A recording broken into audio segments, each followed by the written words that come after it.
I love the word faggot. It might be my favorite word. Can I say that on here? Yes, of course you Okay, can. I love the word faggot.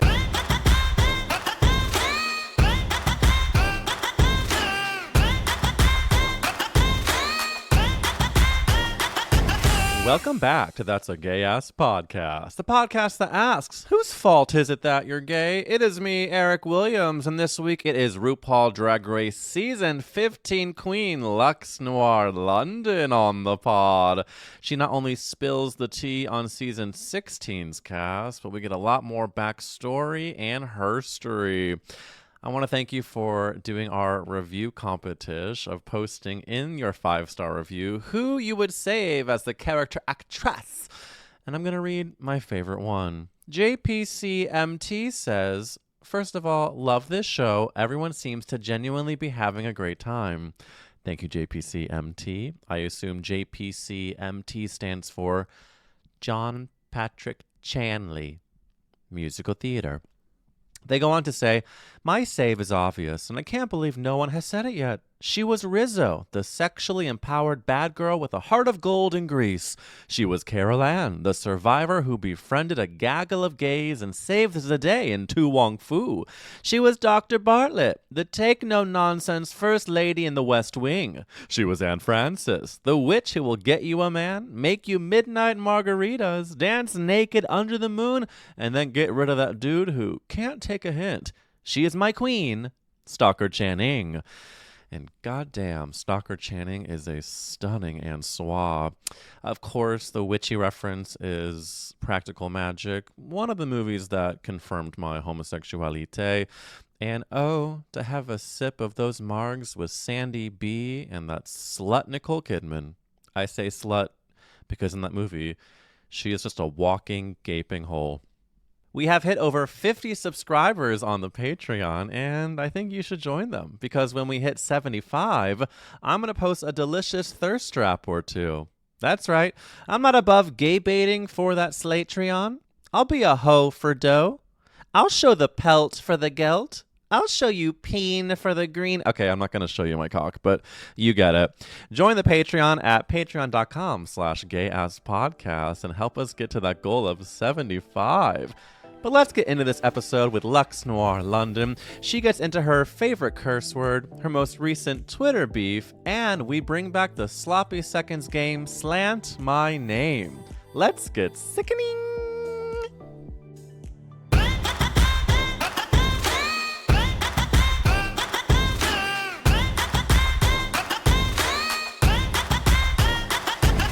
Her hair is 40 inches, and she's on That's a Gay Ass Podcast. Luxx Noir London, what a goddamn joy. Thanks for coming on. Thank you so much for having me. Are you kidding? It's truly a stunning day in the gay ass universe. So I have a lot of things to discuss with you, a lot of questions, and if we get straight into this season of Drag Race, are you mad before I go into more personal issues? No. Listen, you can drive the bus wherever you want. I'm just here for the ride. Beep, beep. Beep. Okay. Let's get into it. This season of Drag Race has some controversial characteristics, and the first one I want to ask about is Plain Jane, Luxx Noir London, fun shade or cunty gay? I like Plain Jane. I do. I think that sometimes her approach to saying things can be a little interesting, but I don't think that would make me like hate a person. I think she's fine, and I think she's pretty, and she does like a drag. So okay, yeah. Would you be happy if she was in the top 3, or would you not go that far? I don't think I'd really care. I'd be fine with kind of whoever was in the top 3 at this point. I think everybody's pretty sick thing. Okay, so then you're not gunning for one, you're not like behind one person specifically? Oh no, I want Nymphia to win, but I think she will. Yeah, I'm rooting for everyone. It is RuPaul's Best Friend Race. I love that. I think that Nymphia is going to win. I think she deserves, but I would not be mad if Saphira Crystal made it to the top. Oh yeah, I love Saphira too. I really enjoy Plasma. I think that Plasma is doing a good job in the competition. Yeah. She's like excelling at the challenges, and she has like good runway looks too. Oh yeah, which she's like is a great grade A student, I think what she triggers in me is showing her work, showing the grade A-ness. And I think I'm just like feeling her need for Lexapro as a girl who is on. And so something about that has a triggering effect of like, wouldn't it be fun if we took a breath? Yeah, she's a lot. She's a big ball of energy She's for probably sure. pretty, and I don't think age is, obviously a young queen excels and has a great, the ground beneath her feet like you, but I think, I don't know how old Plasma is, but it comes off a little bit like a young person trying to prove versus a comfy gal knowing her value.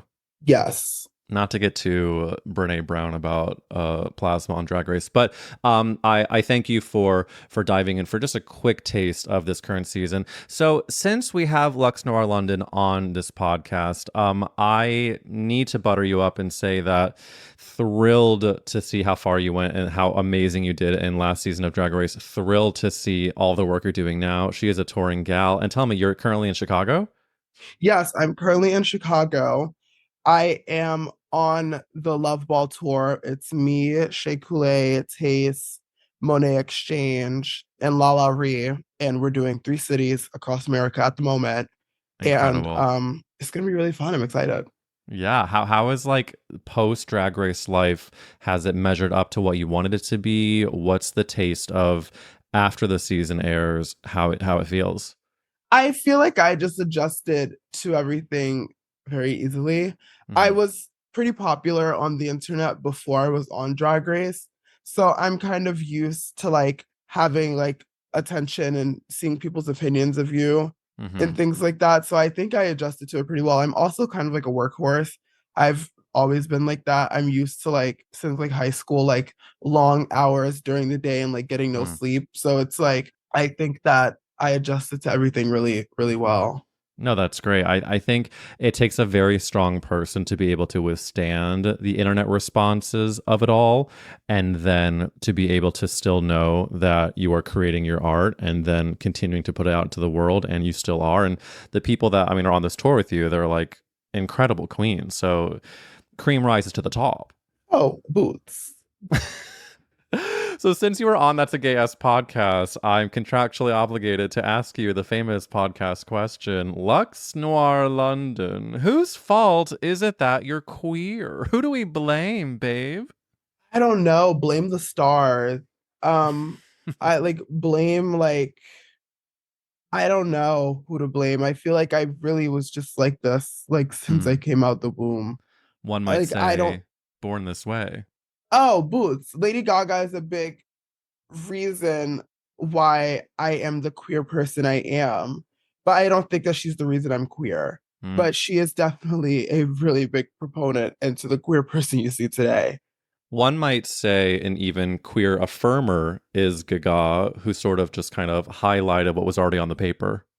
Oh yeah, Boots. She kind of was just I was kind of like, you know the meme of the girl on that show where she walks up to the guy and she's like, "You're bi." Like Yeah. I feel like she kind of like walked up to me and was like, "You're a gay." And I was like, "You're right."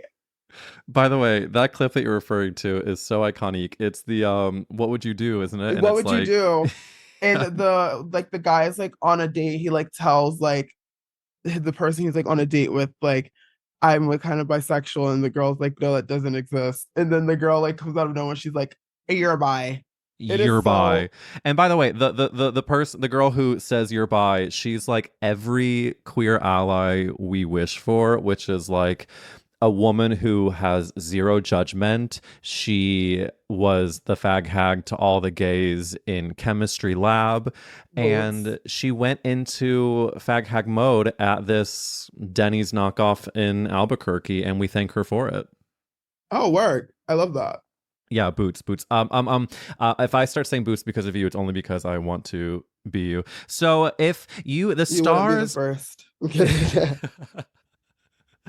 if if the stars were pointing you towards being queer, is there like, were you the type of girl who was fully 10 years old and knowing, or did you kind of have a moment as a late teen that you fully blossomed into queerdom. When on the life experience stage did you actually come to terms? I knew very early on that I was queer. But I didn't like know what it was. I Mm. just was like, oh, I'm like, sickening. And then I think it was like in like late elementary school, early middle school, where I was like, oh, I like guys or like Yeah. I like boys. Like I don't Yeah. like girls. How, and remind me where in the world you grew up? I grew up in East Orange, New Jersey, which is like So, not a very queer place yeah. So I'm at all. sure a young Lux in elementary middle school in the New Jersey of it all, how can someone know how sickening they are when the people around them were probably not affirming that? I'm assuming there was a bullying situation. Oh yeah, it wasn't as aggressive as other people's bullying situations, which I'm very thankful for, but I was Hmm. definitely like ostracized and teased and things for like being flamboyant, being feminine, and being like all of the things. So that's where I knew I was different. I was hearing it from like people in my family even. I was just kind of like seeing like I would see the way that people would go about calling people like gay and things like that as like a joke. And I'd be like, oh, well, they're like joking with them, but like this is like what I this like I was like, I act like that. So it's like, am I gay? Yeah. Um, which No, I was like, I that's a am. really good point. I think the way that people talk about gay people before you're out is one of the things that keeps you from coming out. It's like Yeah. it's interesting to hear you say that because I immediately think about the things I heard, and I'm sure people listening also do, and it's the like subconscious things that you have to experience. It's no wonder that it takes some people longer than others because of the shit they're hearing around them about the actual thing that we are. Oh, for sure. I feel like, yeah, it's like when you're growing up, it's like the world's like viewpoint of the world really affects you. And Yeah. I was like terrified to be like, well, I don't want to be the gay one Mm. because like everybody like, hates that, you know? And I was like a people pleaser. I like wanted people to like me. So I was like, oh, I don't want to be the fucking gay kid and everybody hates me more than they already Ugh. do for some reason. Ain't that the crux? Is like we want to be excellent as the young gays, but then we know that the being gay is not excellent according to them. Mm. And so what can you do? You have such an amazing fashion sense? Were you like trying to hide your gorgeous outfits at school, or did you say, fuck the haters, I'm gonna wear Chanel? Well, no, my parents I like to say that I grew up in a very materialistic household. Mm. My parents loved like designer clothes and they loved like always like dressing me up and they loved like putting me in like all like the trendiest stuff and like I would like go like to school like decked out in like so many like great like clothes. So I think that my sense of fashion and style like comes from my parents because they're like label whores. They're like label people. They still are. My mom will be like, "Oh, well, I don't care that this isn't that cute because like it's Chanel." And I'll be like, "No, it's not that. It's not that cute." And she's like, "But it's Chanel." And I'm like, "Okay, work. It doesn't matter." But yeah, it was definitely my parents who did that. Does your dad have a favorite? I just love thinking of a dad loving a name brand. Does he have a favorite name? I don't know.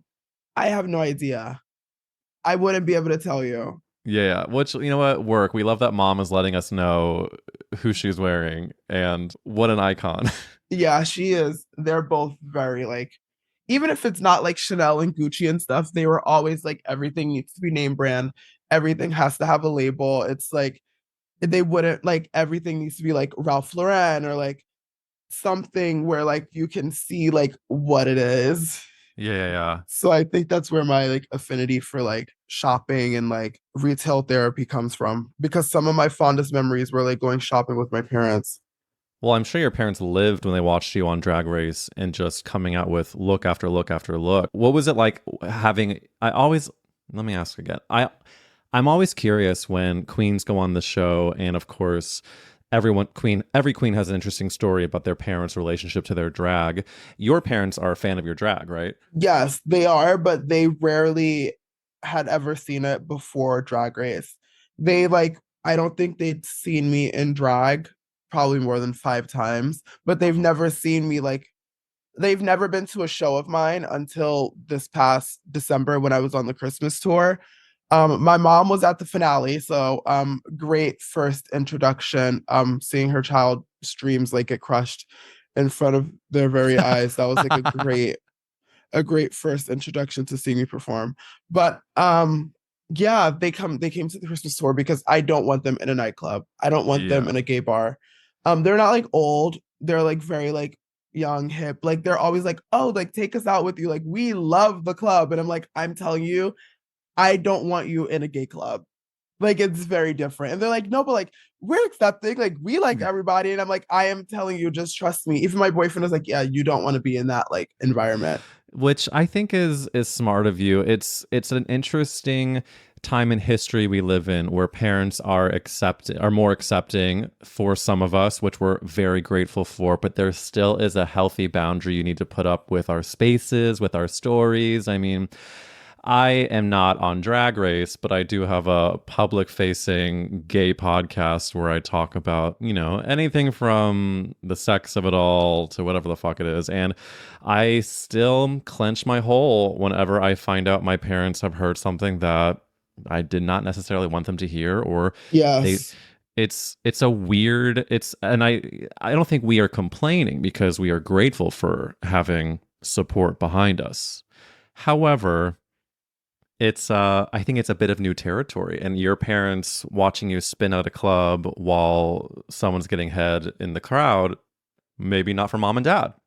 Yeah, or like them like seeing me like perform a song where I'm like talking about something sexual or something. That's why like on Drag Race, I was very hesitant to say anything that could be any like sort of like anything that I would be uncomfortable having my mother or father like see me talk about or like anyone in my family because I was like, oh, they're gonna have to like the girls would like talk about sex and I'd be like, I'm not talking about my sex life because my literal mother is going to watch this.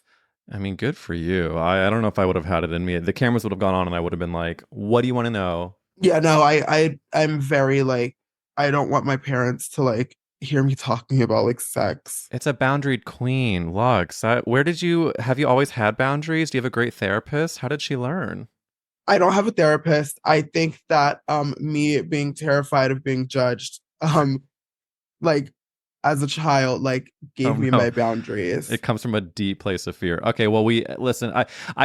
However we arrive. But I do think it is a strength to know what you feel comfortable saying versus what you might want. Maybe versus going against your gut and knowing that you don't want to share something personal to you. I think that's actually like a strength, even if it maybe comes from fear. It's like I sometimes come up against my gut and my head not trusting my gut. It's like if my gut says Mm-hmm. you don't want to talk about that because it's too personal, my head's like, oh, you're just being a fucking sensitive bitch about it, just do it, versus actually trusting where my gut is taking me. And I think it sounds like you like really trust your gut. I do. I'm very aware of everything at all times. And I think that's because I like to micromanage everything, even though it's very like, I don't understand sometimes how my brain works, which is why I think I need to go see a doctor because Sure. I am obsessed with micromanaging everything, but I'm never micromanaging anything. So Hmm. then it's like, I get bent out of shape because I'm like, why am I so discombobulated? But Hmm. I'm thinking about everything all the time, but I think it's because I'm thinking about so many things at one time, I lose track of other things. Yeah. It sounds like a gorgeous, and I'm not diagnosing, not a doctor, but it sounds like a gorgeous combination of qualities from ADD and OCD. It's giving, Yeah, I it it's might be both. she's a triple threat, honey. I'm a Um, multifaceted human being. so because I have you on this podcast, I'm going to steal something that I've stolen before from another famous podcast that I love. It is Sloppy Seconds with Meatball and Big Dipper, and they do a segment called Slant My Name, where they take the guest's name and they come up with stupid fucking questions. And I'm going to do the same thing for Luxx Noir London. So Lux, buckle the brunch up for Slant My Name. Luxx Noir London, let's start with Starbucks Noir London. What is your go-to coffee order? I don't really drink coffee. I don't drink coffee, and I don't love Starbucks' coffee. If I'm gonna drink coffee, I prefer Dunkin'. Ooh, And I is tip she not a caffeine queen at all?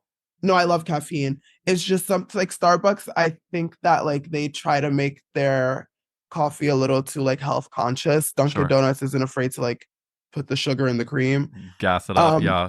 but like if I am getting an iced coffee, I prefer a Dunkin' iced coffee, and I will do like a caramel iced latte. Oh, we love a dessert. We love a dessert caffeine kick. Then let's go to shucks, Noir London. What is the Mhm. best compliment someone can give you? You look the same on the internet as you do in real life, if not better. And I get that compliment pretty often, so I love that one. And don't get it twisted. Moving on to big trucks, Noir London. Do you enjoy road trips and playing that game where you beep beep and make the truck drivers blare their horns? I don't know if I enjoy road trips, because I don't remember the last time I've been on one. I think I used to drive to North Carolina a lot as a child. Hmm. So I did enjoy driving to North Carolina.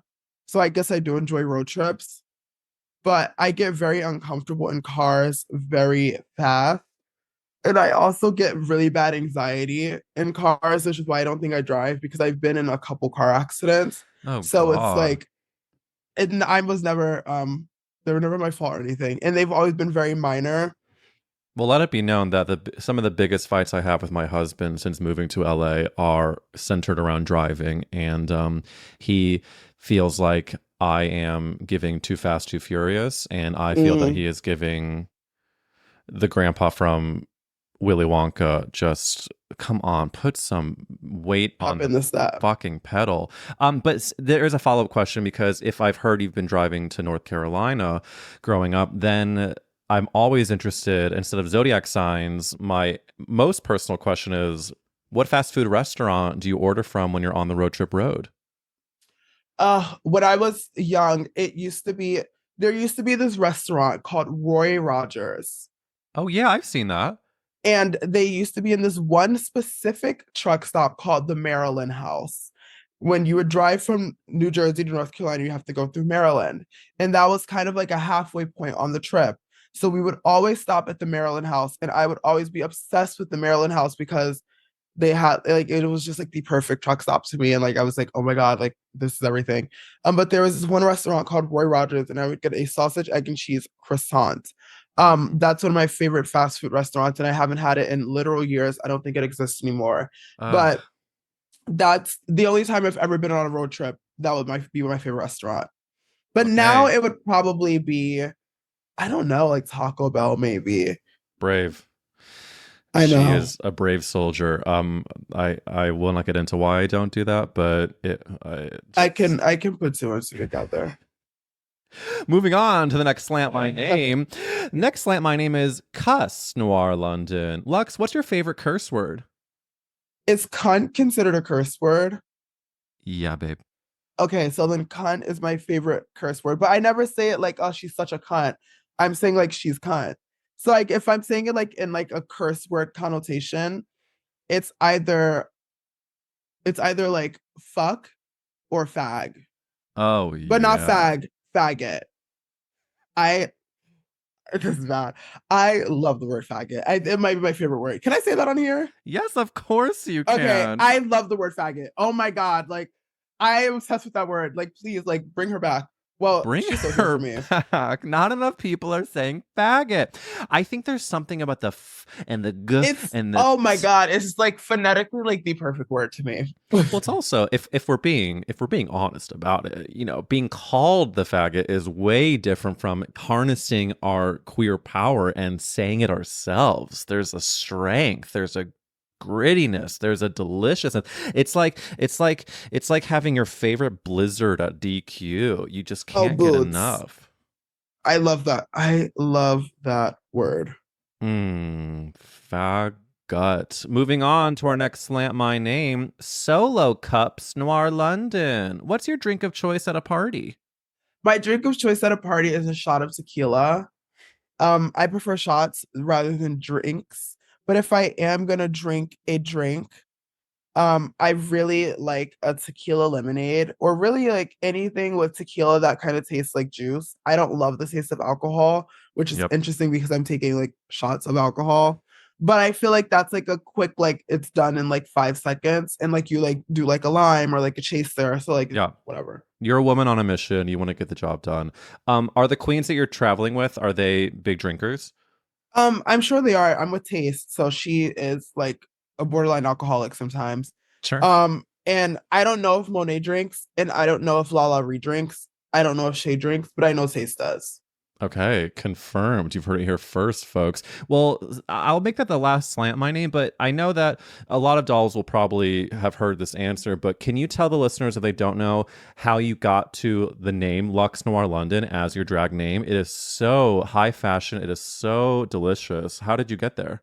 So I was listening to the song Luxury by Azalea Banks, and it is one of my favorite songs. At the time, it was my favorite song. And I was like, okay, my name is gonna be Luxury. And then Mm, noir, the word just kind of it sounds like well, when it means black in French, and the French language, it kind of just like really sexy and like sensual and like fashion and like whatever. So it's gonna be luxury noir. And then I was like, luxury is too long. So I shortened luxury to Lux. And then London comes from the person who put me in drag for the first time. Their last name was London, and I kind of just like adopted their last name in Luxx Noir London. I also like that it kind of sounds like a stripper name a little bit, yeah, it like a does. really expensive stripper or escort. Yeah. And that was like very my drag at the time. Did the first person who put you into drag, was it Stacey London from the TV show What Not to Wear? Metaphorically, I think. Like intrinsically, she's like my drag mom. in a world Stacey London is your drag mom. I love that. It does give stripper, it does give international superstar. Are you a London the city fan yourself? No, I do not like London. I think that it is kind of boring. It's really cold. It's like it's a lot for me. And I just don't really love it. But it's really like it's like cute shopping and stuff, but No, I I don't never pref disagree. I I don't never disagree. prefer to like go to London, you I know. know, and I know that some people live in the town of the tower, but I just can't get past a fish and chip. I'm I sorry. don't I've never had it. Babe, we're not doing ourselves any justice by having a fried piece of it. The chips, the fries are good. I will get a gorgeous Indian meal in London, but I'm gonna take a look see under the curtains of the uncuts, and then I'm gonna take the channel to Paris. I also hate that their Chinese food is like French fries with like great like it's like weird. And again, added to the list. So, Yeah. so Luxx Noir London, we're referring to Stacey London. We're not referring to living in the town of London. Um, okay, so stunning answer, stunning backstory for my for my girls who follow you on Twitter. You are one of the people who actually still makes Twitter fun, and I say that with a lot of importance behind it because it is one of the worst places on earth. But your presence is what it harkens back to the fun days of Twitter. And one of the fun aspects of your Twitter presence is your recent fight with Poo Crave. To give backstory, Literally last night. listen, I do my research. To give the herstory on this, you tweeted, I'm all for people having happiness and joy, but saying words like doggo, potate, squitchy, and eepy should be a criminal offense. Poo Crave, I guess, what do you call it? Parody account to Pop Crave. The parody account to Pop Crave, which actually posts pop culture things. Poo Crave responded, I personally think if saying a phrase makes someone happy, they should say it all they want. In this dark age, any joy we can garner should fuel us to keep going in this world we live in. I believe if you have a problem with someone else's happiness, you should look within yourself. You responded, girl, fuck you. Tell me, what do you want to say to Poo Crave now? um, Girl, fuck you.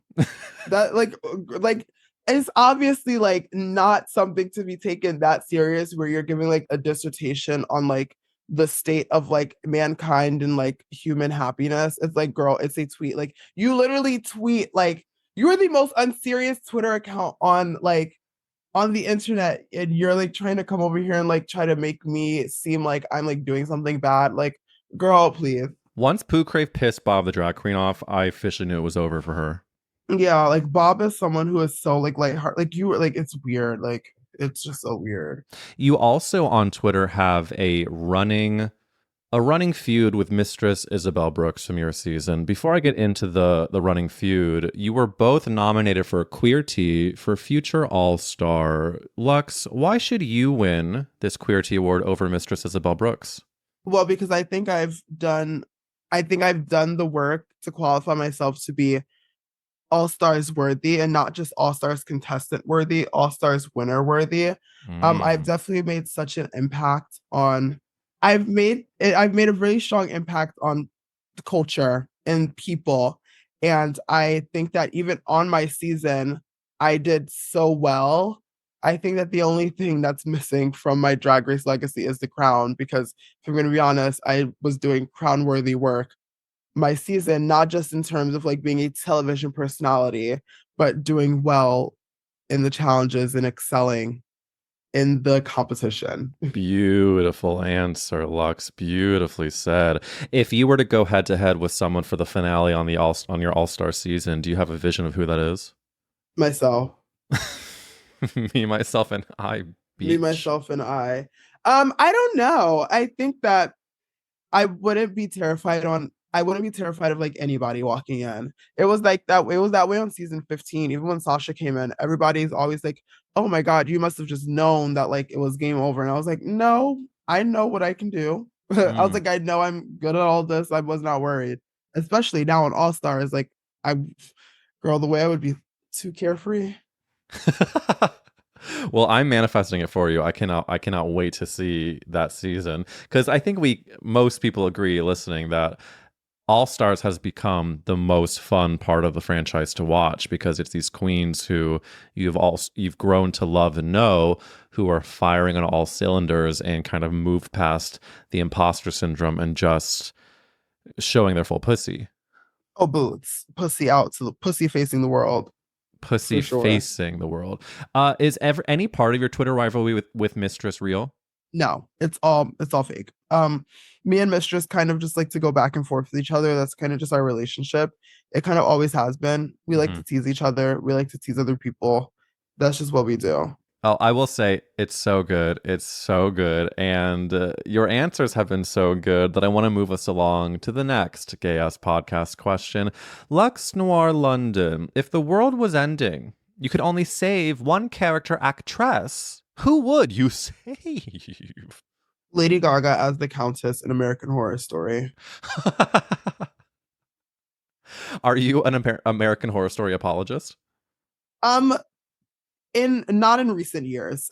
I think that unless Ryan Murphy is trying to hire me, if he is, I love the show. I love everything you're doing. Sure. But in recent years, the seasons have not been my fave. I think my last favorite season was season 5, Hotel. Yeah, yeah, yeah. I famously watch my husband watch it and then ask him, "Is it still good?" And then after episode 3, he'll say, "Nope."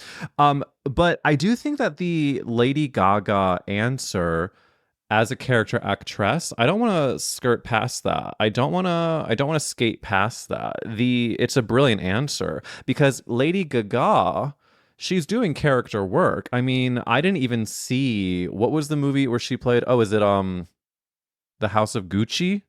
Where she played Patrizia Reggiani. Exactly. Um, That's a character yeah. actress. Oh, she's a character actress. It was so the movie was so good. Well, the writing was not amazing, but she was amazing in it. Yeah, yeah, yeah. So then, okay, so if you're thinking about obviously as a Gaga fan and thinking of her acting roles, where do you go for the best example of Gaga on cam? What's your favorite Gaga film? Oh, favorite Gaga film, A Star is Born. I think that in a film that was her best acting work, I do love her in Machete Kills just because like she was just so cunty. Oh my God, like she was so puspy. And I didn't yeah, see but that. That was in 2013. I need to do my homework. it was so good. Like, The oh US my God. government recruits Machete to battle his way through Mexico in order to take down an arms dealer who looks to launch a weapon into space. Co starring Mhm. Lady Gaga. She was in the first one, I think. Um, mm. or like, yeah, I think she was in the first one, and then she was in the second one too. But she was so kind in that one. And but if I had to give like a television thing, it would definitely be American Horror Story Hotel. Yeah. I gotta hand it to her. The performers who can give us pop iconography, who can give us amazing music and slay a performance on film, they deserve their flowers. And I think Gaga is in that group. I think that I had someone. What are other pop stars who are amazing? Also, by the way, I think Gaga is that. I'm not going to apologize for saying I think Jennifer Lopez is a great actor. Sorry. I don't remember the last time I watched a movie she was in. I Well, don't I think just I've always ever watched a movie she was in. you I think have I to watched have Made in seen Manhattan once. Made in Manhattan's great. What about The Wedding Planner? I feel like I don't think I've seen it. Okay, I promise you're gonna fucking not only love J Lo, but then try to just like squeeze Matthew McConaughey's tits through the screen. It's such a good movie, and J Lo she gives everything you want in a rom com. And I think as cringy as her whatever the thing is she's doing now is, the she J Lo can act. Okay, that's my, I'll add it to and the I'm sticking to list. it. Add it to the list. Was Gaga someone that you have always liked as a kid, even pre coming out? Yes. I remember hearing Just Dance. Well, no, I remember seeing her perform at what show was it? It was like a fashion show or something. Hmm. It was something, but she was performing Just Dance and Poker Face. And I was like, oh my God, I'm obsessed with her. Like, I love the song. And I remember hearing Just Dance on the radio. I would listen to the radio on my phone when I would walk from school, and Just Dance would always come on the radio. And I would be like, oh my God, I'm obsessed with this song. And I was obsessed with like music videos and things like that. I would like, how like gays have like music video nights? Like I was doing that Of like on my course. own, like at like 7 years old. And my aunt was also very like pop culture in sync. So she would be like watching music videos, and she would watch Just Dance and like Poker Face. And I'd be like, oh my God, I'm obsessed. And like the paparazzi music video, I was like, oh my God, like I'm like in love with this woman. And then the 2009 VMAs is what changed my life, because I saw that performance and I was like, this is probably the best thing I've ever seen in my entire life. Like I'm Yeah. obsessed. And how old were you in 2009? 2009. At that time, I was 10 years old, and I had just turned 10 probably a couple days before, because my birthday is September 5th. And I think the award show was on September 10th. Wow. So she's a Virgo. I am a Virgo. And fun fact, if I think the award show was on September 10th, I was supposed to be born on September 10th. So I think that I was like reborn on September 10th. Yeah. Oh my God, that's kind of beautifully gay poetry. It's like you, we ask whose fault is it that you're gay, and you can literally pinpoint the day that the gene was highlighted in your chromosomal sequencing. Yes, chromosomal sequencing. I love that word. That's I'm sure any person listening who knows an inch about science is like, not how you use that. But we're gonna run with it. Luxx Noir London, I have to say, all of these answers are so gorgeous, and we are not yet finished, but I am going to ask you a final question that I did not prep you on before we say goodbye. Luxx Noir London, if Gaga, if the stars, if fashion has made you queer, what is keeping you queer today? What are your favorite queer pop culture moments, or even, I know we don't want to get into any sex in case your parents listen, but They're not maybe going to any. listen. I mean, I doubt they're like, I don't even know. I don't really think they know where to like listen to a podcast. They're not going to listen. Then maybe any crush, celebrity or otherwise, or anything else. What is keeping you queer? At the moment, I'm just clinging on to a Jacob Elordi coming out post from Pop Crave.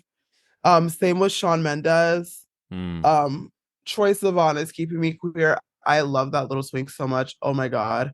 Lady Same. Gaga, still. Drag Race. Um, myself. Mm. Um, kind of, there's so many people who don't want queer people to exist. I love making people mad. I love making people upset. So if I can just be as like queer enough to like rile up like the anti-queer like assholes in the world, like that's enough for me. Like Fuck I wake yeah. up every morning and I'm like, I'm gonna go outside in like a pair of bunny ears and like a pink like fur coat, and I know I'm gonna make some homophobe like so mad, and that's like what I live for. That's fucking right. You were going to show that pussy out, and you're going to be the faggot of their nightmares. Boots. Luxx Noir London, such an amazing interview, such an amazing guest. Before we sign off, where can people follow you, and what do you want them to look out for? You can follow me all across the internet at Luxx Noir London. That's LuxXNoirLondon. That's my Instagram. That's my Twitter. That's my TikTok. You can stay tuned for new music. Go stream all of my music that I have out right now. Let It All Hang Out is my latest single. Go watch the music video. It's really sickening. It's a great song. New music coming soon, produced by Fred Velvet, also known as Skeletal Kai, hitmaker behind songs like Catwalk, ASMR Lover, Hustle That Cat, all of the hits, he's behind them, and I'm so honored to be working with him. And yeah, you can just see me all across the world. I'm sure I'll be in a city or a country or a place or a time zone near you very, very soon. So yeah. Luxx, thank you so much for coming on. And you're, as Gaga has also said, a star is born. Thank you for listening to That's a Gay Ass Podcast with Luxx Noir London. If you like this episode, tag us on Instagram at Eric Wills and at Luxx Noir London. And if you want to join those girlies who made a 5-star review with their favorite character actress, go do that on Apple Podcasts or Spotify or wherever you listen. I will see you next week for another amazing episode. And yes, join that Patreon so I can finally have an excuse to post another thirst trap. We're just 25 away. Bye.